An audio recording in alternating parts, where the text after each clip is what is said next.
আমার আজকের রেসিপি বাঙালির শেষ পাতে খাওয়া চাটনির রেসিপি।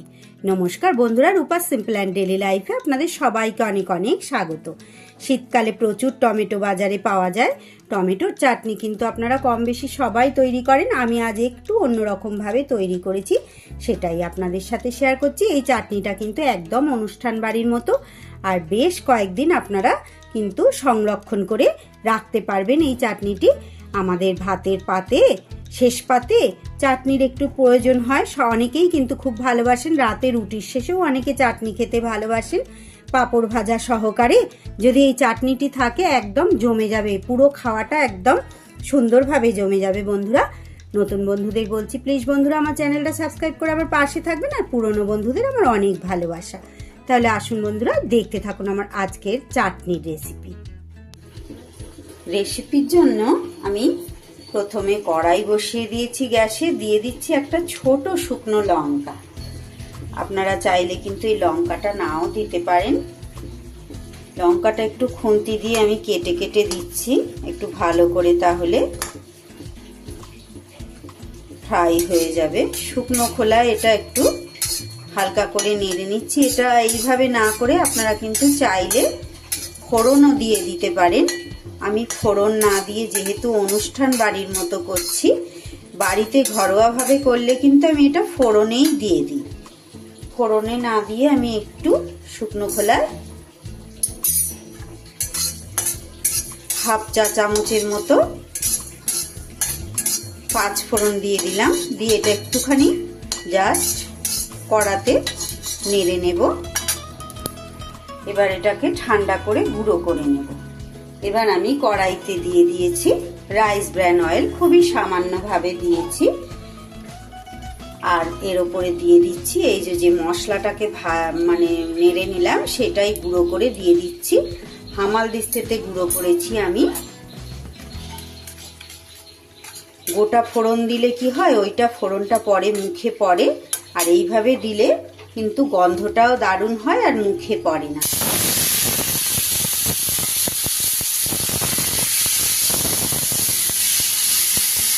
কেটে ধুয়ে রাখা 200 গ্রামের মতো টমেটো আমি দিয়ে দিলাম।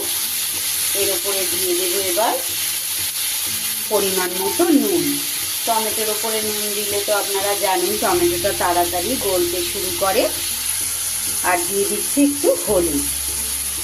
টমেটোর চাটনি বন্ধুরা আপনারা সবাই তৈরি করেন, আমিও জানি, কিন্তু একটু এইভাবে অন্য পদ্ধতিতে করলে কিন্তু একদম অনুষ্ঠান বাড়ির মতো স্বাদ হয়। আজ আমি একদমই জল ব্যবহার করব না এটাতে। টমেটোগুলো যতক্ষণ একদম নরম হয়ে গলে না যাচ্ছে অপেক্ষা করব। কয়েক মিনিট আমি চাপা দিয়ে টমেটোটাকে এইভাবে, জলটাও কিন্তু হয়ে গেছে আর টমেটোটা কিন্তু আমার বেশ নরম হয়ে গেছে। এইবার আমি দিয়ে দেব মিষ্টি। দিয়ে দিলেই আগে কিন্তু টমেটোটা আর গলতে চায় না, একদম সুন্দরভাবে গলা গলা হয়ে গেছে। জল ব্যবহার না করে আমি আজ দিয়ে দিচ্ছি আমার বেঁচে যাওয়া মিষ্টির কিছুটা রস। এই রসটা আমি কাজে লাগিয়ে দিলাম। বন্ধুরা, আপনাদের কাছে তো রস থাকবে না, আপনারা পরিমাণ মতো চিনি দিয়ে দেবেন। আমার এখানে বেঁচে যাওয়া রসটা আমি কাজে লাগিয়ে দিলাম। এবার এর উপরে আরো একটু চিনি দিয়ে দিচ্ছি আমি 50 গ্রামের মতো। দিয়ে দিচ্ছি কেটে রাখা কিছুটা ছোট ছোট করে আমসত্ত্ব। দিয়ে দিচ্ছি কয়েকটা খেজুরকে আমি টুকরো টুকরো করে কেটে নিয়েছি, সেটা দিয়ে দিলাম। যদিও চাটনির মধ্যে খেজুরটা আমার একদমই খেতে ভালো লাগে না, তবুও দিলাম।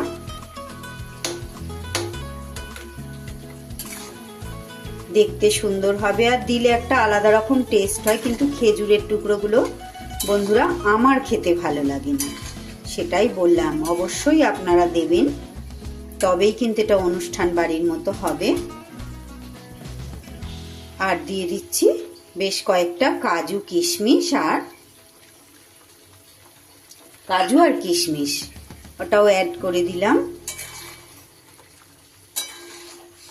সবকিছু ভালোভাবে মিশিয়ে দিচ্ছি। সব শেষে দিয়ে দিচ্ছি একটু লেবুর রস। লেবুর রসটা দিলে বন্ধুরা একটু টকটকও হবে আর সুন্দর আর একটা গন্ধও হবে। একটা পাতি লেবুর অর্ধেকটা আমি দিয়ে দিলাম। তৈরি হয়ে গেল কিন্তু আমার অনুষ্ঠান বাড়ির মতো চাটনি।